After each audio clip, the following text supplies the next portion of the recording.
Friends, a great salute to the legendary physicist, a Nobel laureate physicist, and a true Bharat Ratna, Sir Chandrasekhar Venkataraman or Sir C.V. Raman, on this auspicious day of Science Day, which we commemorate to pay our tribute to Honorable Sir C.V. Raman.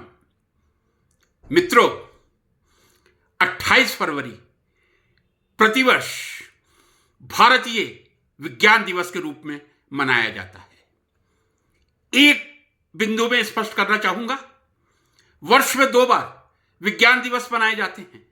हर वर्ष 10 नवंबर को, जी हां 10 नवंबर को विश्व विज्ञान दिवस मनाया जाता है, जबकि हर वर्ष 28 फरवरी को भारतीय विज्ञान दिवस मनाया जाता है। जी हां, आज 28 फरवरी 2024 समूचा भारतवर्ष विज्ञान दिवस के उल्लास में डूबा हुआ है। सर सीवी रमन का जन्म 28 फरवरी को नहीं हुआ था। 28 फरवरी को रमन प्रभाव की खोज उन्होंने की थी, प्रकाशित की थी। सर सीवी रमन का जन्म 8 नवंबर 1888 को तमिलनाडु के तिरुचिरापल्ली में हुआ था। उनके पिता गणित और भौतिक शास्त्र के प्राध्यापक थे। उन्होंने भी 2004 में अपनी स्नातक और स्नातकोत्तर बीए और एमए की उपाधि भौतिक शास्त्र और गणित में प्राप्त की थी। चूंकि विज्ञान के बहुत ही प्रतिभाशाली विद्यार्थी थे, विज्ञान के प्रति उनका रुझान था, लेकिन 1907 में, जी हां माफी चाहूंगा, 1907 में उन्होंने इंडियन अकाउंट सर्विसेज, भारतीय वित्त सेवाओं से अपना संबंध स्थापित कर लिया था। लेकिन चूंकि विज्ञान की प्रतिभा के धनी थे, शोध के धनी थे, उनका ध्यान शोध की तरफ ही था। सर सीवी रमन भारतीय वित्त सेवा में रहते हुए जब कलकत्ता में पोस्टेड थे, तब उन्होंने जो कलकत्ता का बहुत ही प्रेस्टिजियस इंस्टीट्यूट है, Indian Association for the Cultivation of Sciences, जी हां, एक आजकल डीएसटी की जो बहुत ही प्रसिद्ध laboratory Indian Association for the Cultivation of Science है, वहां रहकर ही उन्होंने अपने शोध कार्य को मूर्त रूप दिया था। मैं एक बात कह दूं, सर सीवी रमन एक अद्भुत प्रतिभा के धनी थे, जिन्होंने पूर्णतः भारतवर्ष में रहकर, या यूं कह दूं इंडिजीनियस टेक्नोलॉजी से, इंडिजीनियस साइंटिस्ट के रूप में अद्भुत शोध कार्य करके 1930 का भौतिक शास्त्र का नोबेल पुरस्कार प्राप्त किया था। सर सीवी रमन ने लाइट स्कैटरिंग में अपनी विशेष रुचि का प्रदर्शन अपने शोध कार्य के माध्यम से किया था। जब लाइट स्कैटर्ड होती है, क्या उसमें कोई परिवर्तन आता है? क्या उसकी वेवलेंथ, फ्रीक्वेंसी, एनर्जी में कोई परिवर्तन होता है? जी हां, जैसे हम लोग कई बार एयर ट्रेवल करते हैं, वैसे ही सर सीवी रमन एक बार इंग्लैंड गए थे, और जब इंग्लैंड से वापस आ रहे थे, तब उन्होंने देखा था किस तरह समुद्र की सतह पर सूर्य की किरण पड़ती हैं, और सूर्य की किरण जब समुद्र की सतह पर जाती हैं, वहां से परावर्तित और अपवर्तित होती हैं। ये एक बहुत सामान्य घटना है जो हम सब लोग देखते हैं, उतनी ही सामान्य है जितना हम एक सेब को गिरते हुए देखते हैं, लेकिन न्यूटन ने उसको अपने नियमों के रूप में मूर्त रूप दे दिया था। सर सीवी रमन ने कलकत्ता वापस आकर Indian Association for the Cultivation of science में भारतीय सीमित संसाधनों के माध्यम से एक प्रभाव की खोज की थी, जिसको हम रमन प्रभाव के नाम से जानते हैं। और रमन प्रभाव की खोज के लिए ही 28 फरवरी को हम भारतीय विज्ञान दिवस मनाते हैं। जी हां, भारतीय विज्ञान दिवस हम सर सीवी रमन को श्रद्धांजलि देने के लिए, उनके वैज्ञानिक उपलब्धि के लिए, उनके शोध कार्य के लिए हम भारतीय विज्ञान दिवस मनाते हैं, ना कि उनका जन्म दिवस। जैसा कि मैंने कहा, उनका जन्म दिवस 7 नवंबर को मनाया जाता है, क्योंकि 7 नवंबर 1888 को ही तिरुचिरापल्ली में सर सीवी रमन जी का जन्म हुआ था। एक बात और कह दूं, लाइट स्कैटरिंग, रमन प्रभाव क्या है? बहुत सामान्य भाषा में एक्सप्लेन करने की कोशिश करूंगा। जब भी प्रकाश, लाइट किसी अणु से टकराती है, चूंकि अणु में कंपन होते हैं, तो जो प्रकाश, जो लाइट किसी अणु से टकराएगी वो परावर्तित या अपवर्तित तो होगी। लेकिन सर सीवी रमन ने कहा था कि जो प्रकाश, जो लाइट किसी अणु से टकराकर परावर्तित या अपवर्तित होती है, उसमें प्रकाश का कुछ अंश ऐसा होता है, जी हां, प्रकाश का कुछ अंश ऐसा होता है जिसकी तरंगदैर्ध्य, आवृत्ति और ऊर्जा परिवर्तित हो जाती है।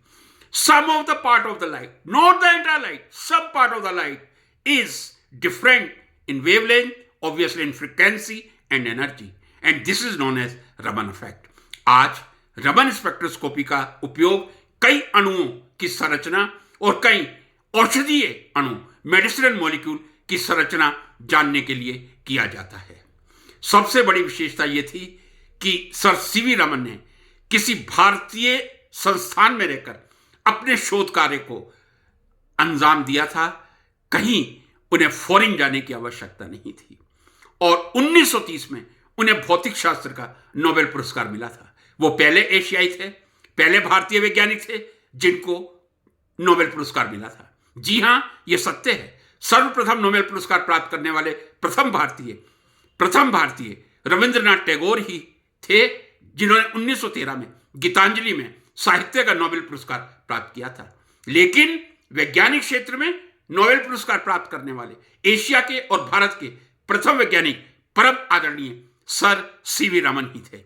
सीवी रमन सर ने 1930 में भौतिकी का नोबेल पुरस्कार लेकर तो समूचे भारत का नाम विश्व में सदैव सदैव सदैव के लिए स्वर्णिम अक्षरों में लिखा ही था। इसके बाद यदि मैं कुछ और पुरस्कारों की चर्चा करूं तो ये कोई अतिशयोक्ति नहीं होगी। जी हां, एक बात मैं आपसे कह दूं, नोबेल पुरस्कार के बाद अंतरराष्ट्रीय स्तर पर यदि सबसे बड़ी कोई उपलब्धि है तो मैं कहूंगा वो FRS या फेलो ऑफ रॉयल सोसाइटी है। FRS को प्राप्त करना आसान नहीं है। जब से FRS 1663 से प्रारंभ हुआ है, समूचे विश्व में केवल 8000 वैज्ञानिकों को ही अभी तक FRS मिला है। जी हां, 1663 में रॉयल सोसाइटी ने FRS की एक ऑनरेरी उपाधि देने का प्रारंभ किया था और आज की तारीख तक लगभग 8000 वैज्ञानिकों को ही समूचे विश्व में FRS की डिग्री मिली है।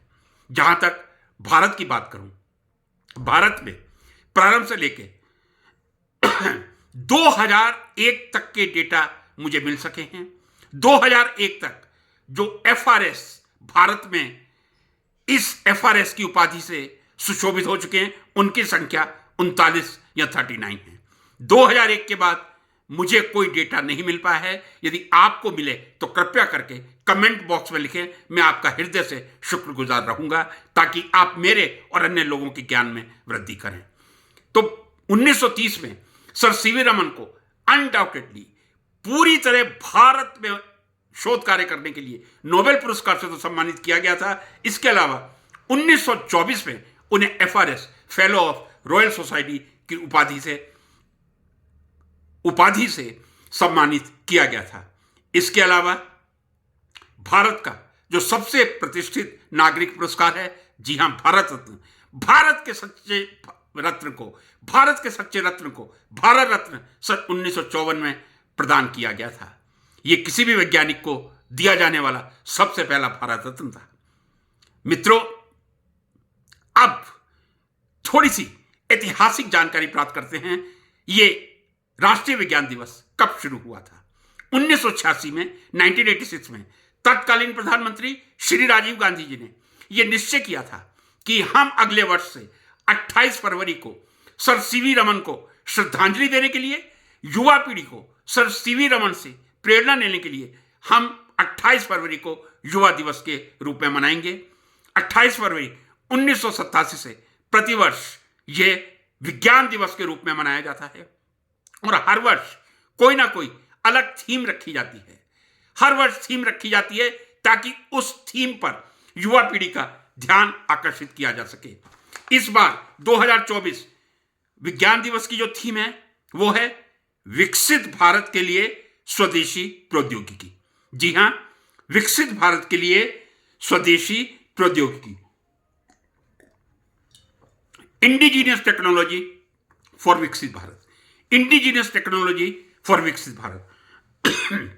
जैसा मैंने कहा था, सर सीवी रमन एकमात्र भारत के इतिहास में ऐसे नोबेल लॉरेट हैं जिन्होंने पूरी तरह भारत में रहकर, पूरी तरह भारत में शोध कार्य करके नोबेल पुरस्कार प्राप्त किया था। और इस वर्ष की थीम भी इंडिजीनियस टेक्नोलॉजी की है। मैं समझता हूं 2024 का ये जो विषय है, ये हमारे देश की युवा पीढ़ी के लिए, हमारे देश के वैज्ञानिकों के लिए, शिक्षकों के लिए एक सच्चा आदर्श साबित होगा।